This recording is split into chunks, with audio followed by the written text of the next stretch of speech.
വിഗ്രഹമോഷണം മലയാളിയായ വില്ലൻ തമിഴ്നാട്ടിലെ ഒരു ജയിൽ സൂപ്രണ്ട്. ജയിലർ എന്ന സിനിമയിലെ പല കാര്യങ്ങളും കൂടുതൽ അന്വേഷിച്ച് ചെല്ലുമ്പോൾ ചില യഥാർത്ഥ സംഭവങ്ങളുമായിട്ട് വലിയ തോതിലുള്ള സാമ്യതകൾ പങ്കിടുന്നുണ്ട് എന്ന് നമുക്കവിടെ മനസ്സിലാക്കാൻ സാധിക്കുന്നുണ്ട്. അത്തരത്തിലുള്ള ചില യഥാർത്ഥ സംഭവങ്ങളിലേക്കാണ് ഇന്ന് ഞാൻ നിങ്ങളെയും ക്ഷണിക്കുന്നത്. Welcome back to F world. അഫ്ലു ഹിയർ.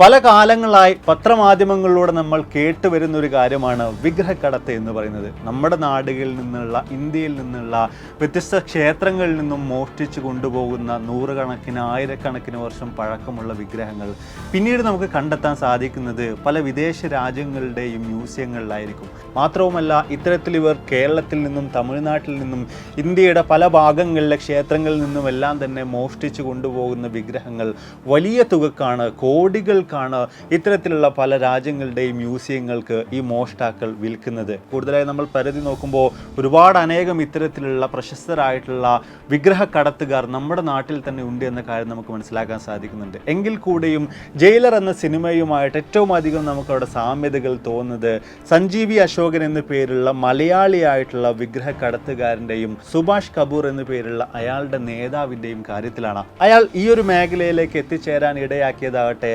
അദ്ദേഹത്തിൻ്റെ പിതാവും അയാൾ ചെയ്തിരുന്ന പല കാര്യങ്ങളുമായിരുന്നു. പ്രത്യേകിച്ച് നമ്മൾ പരിശോധിച്ച് നോക്കുമ്പോൾ 1940കളിൽ തന്നെ ഈ ഒരു പുരാവസ്തു മേഖലയോട് വലിയ താല്പര്യം ഉണ്ടായിരുന്ന, ആ ഒരു മേഖലയിൽ തന്നെ വ്യത്യസ്തമായിട്ടുള്ള വലിയ ലാഭങ്ങൾ നേടിയിട്ടുണ്ടായിരുന്ന, കച്ചവടങ്ങൾ നടത്തിയിട്ടുണ്ടായിരുന്ന ഒരു വ്യക്തിയായിരുന്നു സുഭാഷ് കപൂറിൻ്റെ അച്ഛൻ. ഇന്ത്യ വിഭജനത്തിൻ്റെ കാലത്ത് ഇന്ത്യയിൽ നിന്നും പാകിസ്ഥാനിലേക്ക് പലായനം ചെയ്തിട്ടുണ്ടായിരുന്ന മുസ്ലിം കുടുംബങ്ങൾ അവരുടെ വീടുകളിലായിട്ട് ഉപേക്ഷിച്ച് പോയിട്ടുണ്ടായിരുന്ന പഴക്കമേറിയിട്ടുള്ള പല വസ്തുക്കളും അദ്ദേഹം എടുക്കുകയും മിഡിൽ ഈസ്റ്റിലും അതുപോലെ തന്നെ ഇന്ത്യയിലുമുള്ള വലിയ സമ്പന്നർക്കിടയിലേക്ക് എത്തിക്കുകയും വലിയ വിലക്ക് തന്നെ ഈ കാര്യങ്ങളൊക്കെ തന്നെ അയാൾ വിൽക്കുകയും ചെയ്തിട്ടുണ്ടായിരുന്നു. അങ്ങനെയൊക്കെയാണ് സുഭാഷ് കപൂറിൻ്റെ അച്ഛനും പിന്നീട് അദ്ദേഹവും ഒക്കെ തന്നെയും ആൻറ്റിക് മേഖലകളിലേക്ക് അല്ലെങ്കിൽ പുരാവസ്തു മേഖലകളിലേക്ക് എത്തിച്ചേരുന്നത്. എന്നാൽ കാലങ്ങൾ ഒരുപാട് കടന്നു പോകുമ്പോൾ സുഭാഷ് കപൂറിൻ്റെ കാലത്തിലേക്ക് എത്തുമ്പോൾ അദ്ദേഹം അതിൽ നിന്നൊക്കെ തന്നെയും പുരാവസ്തുക്കൾ കളക്ട് ചെയ്ത് വിൽക്കുക എന്നതിനും അപ്പുറത്തേക്ക് ഒരു വിഗ്രഹമോഷണം എന്ന നിലയിലേക്ക് പോലും എത്തിച്ചേരുന്നുണ്ട്. പലപ്പോഴായി പല രാജ്യങ്ങളിൽ നിന്നായിട്ട്, ഇന്ത്യയിൽ നിന്നുള്ള പല പല മേഖലകളിൽ നിന്നായിട്ട് ഇത്തരത്തിലുള്ള ഒരുപാടധികം വിഗ്രഹങ്ങളും മറ്റുമൊക്കെ അദ്ദേഹം കളക്ട് ചെയ്യുകയും വലിയ തോതിലുള്ള മൂല്യം അതിന് ഇൻ്റർനാഷണൽ മാർക്കറ്റിലുണ്ട് എന്ന് തിരിച്ചറിഞ്ഞുകൊണ്ട് പുറം രാജ്യങ്ങളിലേക്ക് അത് കള്ളക്കടത്ത് നടത്തുകയും ഒക്കെ തന്നെയും അയാൾ ചെയ്തു വരുന്നുണ്ട്. അങ്ങനെ ഇരിക്കെയാണ് സുഭാഷ് കപൂറിൻ്റെ ശ്രദ്ധ തമിഴ്നാട്ടിലേക്ക് തിരിയുന്നത്. നമ്മൾ പരിശോധിക്കുകയാണെങ്കിൽ ഇന്ത്യയിൽ തന്നെ ഏറ്റവും അധികം ക്ഷേത്രങ്ങളുള്ള, അവയിലായിട്ട് അനേകം വർഷങ്ങൾ, നൂറുകണക്കിന് വർഷങ്ങൾ പഴക്കമുള്ള ഒരുപാട് വിഗ്രഹങ്ങളുള്ളൊരു നാടാണ് തമിഴ്നാട് എന്ന് പറയുന്നത്. ഇൻ്റർനാഷണൽ മാർക്കറ്റിൽ ഇത്തരത്തിലുള്ള നൂറുകണക്കിന് വർഷം പഴക്കമുള്ള വിഗ്രഹങ്ങളുടെ വില എന്ന് പറയുന്നത് വളരെ വലുതാണ് എന്ന കാര്യം അദ്ദേഹത്തിന് അറിയാമായിരുന്നു. അതിനാലൊക്കെ തന്നെയും തമിഴ്നാട്ടിലേക്ക്, ചെന്നൈയിലേക്ക് സുഭാഷ് കപൂർ എത്തിച്ചേരുകയാണ്. നമുക്കറിയാം, ആർട്ട് വർക്കുകൾ അല്ലെങ്കിൽ പുരാവസ്തുക്കൾ എന്നൊക്കെ പറയുന്നത് ഒരിക്കലും നമുക്ക് മൂല്യം കൽപ്പിക്കാൻ കഴിയാത്തത്ര വലുതാണ്. അതിനാലൊക്കെ തന്നെയും കൃത്യമായ നിലയിൽ തന്നെ തമിഴ്നാട്ടിലെ ക്ഷേത്രങ്ങളിൽ നിന്നുമുള്ള വിഗ്രഹങ്ങളെ ഇൻ്റർനാഷണൽ മാർക്കറ്റിൽ എത്തിച്ചുകൊണ്ട് കോടികൾ നേടാമെന്നൊരു കാര്യം കൊണ്ട് തന്നെയായിരുന്നു, എന്നൊരു ചിന്തയുടെ പുറത്ത് തന്നെയായിരുന്നു അദ്ദേഹം തമിഴ്നാട്ടിലേക്ക്, ചെന്നൈയിലേക്ക് എത്തിച്ചേർന്നിട്ടുണ്ടായിരുന്നത്. അങ്ങനെ ഇരിക്കെയാണ് സഞ്ജീവി അശോകൻ എന്ന പേരുള്ള തിരുവനന്തപുരം സ്വദേശിയായിട്ടുള്ള മലയാളിയായ ഇതേ ഒരു മേഖലയിൽ തന്നെ വിഗ്രഹക്കടത്തും മറ്റൊക്കെ നടത്തിക്കൊണ്ടിരിക്കുന്ന ഒരു വ്യക്തിയെ സുഭാഷ് പരിചയപ്പെടുന്നത്. പിന്നീട് അങ്ങോട്ട് ഇരുവരും ചേർന്നുകൊണ്ട് തന്നെ പ്ലാൻ ചെയ്തുകൊണ്ട് കൃത്യമായി തമിഴ്നാട്ടിലെ ക്ഷേത്രങ്ങളിൽ നിന്നുള്ള വിഗ്രഹങ്ങൾ മോഷ്ടിക്കാമെന്നൊരു തീരുമാനത്തിലേക്ക് അവർ എത്തിച്ചേരുകയാണ്. ജയിലർ എന്ന സിനിമയിലെ മലയാളിയായിട്ടുള്ള വില്ലനുമായിട്ട് വേണമെങ്കിൽ നമുക്ക് ഈ ഒരു സഞ്ജീവി അശോകനെ താരതമ്യപ്പെടുത്താവുന്നതാണ്. എന്തൊക്കെ തന്നെയായാലും പ്രധാനമായിട്ടും ഇത്തരത്തിൽ വിഗ്രഹങ്ങൾ മോഷ്ടിക്കാൻ വേണ്ടി ഇവർ തിരഞ്ഞെടുത്തിരുന്നത് ആരോരും കൂടുതലായിട്ട് തിരിഞ്ഞു നോക്കാത്ത, വലിയ രീതിയിൽ തിരക്കുകളോ മറ്റോ ഇല്ലാത്ത തമിഴ്നാട്ടിലെ ഉൾനാടൻ പ്രദേശങ്ങളിലുള്ള തകർന്നു കിടക്കുന്നതും മറ്റുമൊക്കെ ആയിട്ടുള്ള പല ക്ഷേത്രങ്ങളുമായിരുന്നു.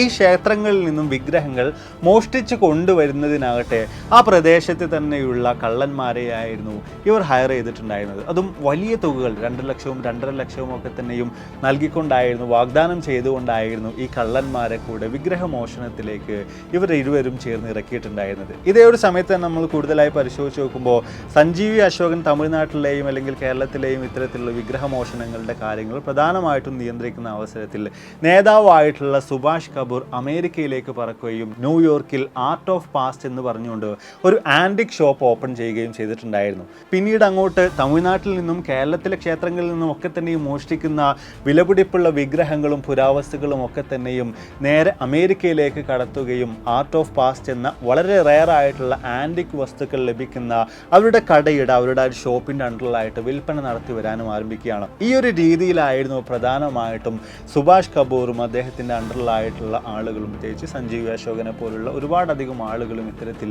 വിഗ്രഹക്കടത്തുകൾ നടത്തിയിട്ടുണ്ടായിരുന്നത്.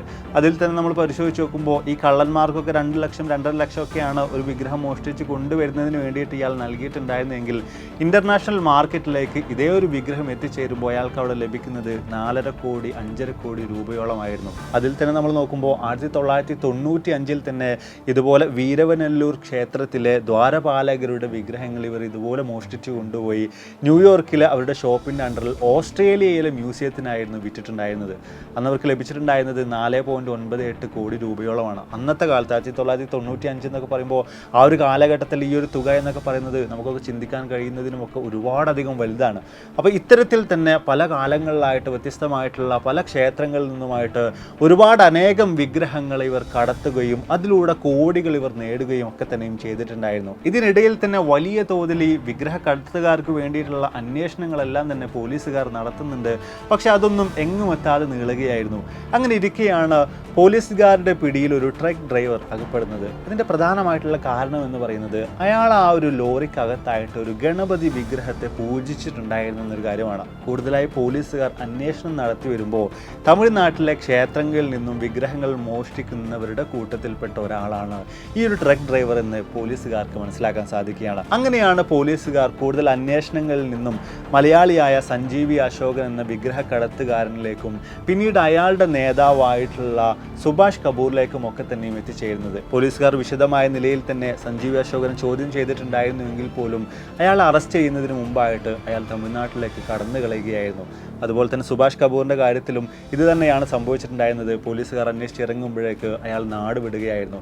എങ്കിൽ കൂടെയും നിരന്തരമായിട്ടുള്ള ഒരുപാട് അന്വേഷണങ്ങൾക്കൊടുവിൽ 2009 ജർമ്മനിയിൽ വെച്ചുകൊണ്ട് സുഭാഷ് കപൂറിനെ പോലീസുകാർക്ക് അറസ്റ്റ് ചെയ്യാൻ സാധിച്ചു. പിന്നെയും ഒരുപാട് വർഷങ്ങൾക്ക് ശേഷം 1995 വിഗ്രഹക്കടത്ത് നടത്തി 22 വർഷം പോലീസുകാർ അന്വേഷിച്ചതിന് ശേഷമായിരുന്നു പിന്നീട് അങ്ങോട്ട് തിരുവനന്തപുരം സ്വദേശിയായിട്ടുള്ള സഞ്ജീവി അശോകനെ പോലീസുകാർക്ക് പിടികൂടാൻ സാധിച്ചത്. അയാളെ കൂടുതൽ ചോദ്യം ചെയ്തതിൽ നിന്ന് തന്നെയാണ് കോടികൾ വിലമതിക്കുന്ന ഇത്തരത്തിലുള്ള ഒരുപാടധികം പുരാവസ്തുക്കൾ അതുപോലെ തന്നെ ഒരുപാടധികം വിഗ്രഹങ്ങളൊക്കെ തന്നെയും ഇന്ത്യയിൽ നിന്നും കടത്തിയിട്ടുണ്ടായിരുന്നു എന്ന കാര്യങ്ങളെക്കുറിച്ചുള്ള കൂടുതൽ വിവരങ്ങളൊക്കെ തന്നെയും പുറം ലോകം അറിയുന്നത്. ഇനി ജയിലർ സിനിമയിലെ രജനീകാന്തിന്റെ ക്യാരക്ടറിന്റെ കാര്യം എടുത്ത് പരിശോധിച്ച് നോക്കുമ്പോൾ ഇന്റർനെറ്റിൽ ഇന്ന് നമുക്ക് ഏറ്റവും അധികം കാണാൻ സാധിക്കുന്നത് തമിഴ് സിനിമാ നടനായിട്ടുള്ള ശിവകാർത്തികേയന്റെ അച്ഛനായ ജി ദാസിന്റെ ജീവിതത്തിൽ നിന്നും ആ ക്യാരക്ടറിന് ഒരുപാടധികം ഇൻസ്പിറേഷൻ ലഭിച്ചിട്ടുണ്ട്. അതുപോലെ തന്നെ ജി ദാസിന്റെ ജീവിതകഥ തന്നെയാണ് യഥാർത്ഥത്തിൽ ജയിലറാക്കി മാറ്റിയിട്ടുള്ളത് തുടങ്ങിയിട്ടുള്ള ഒരുപാടധികം കാര്യങ്ങളാണ്.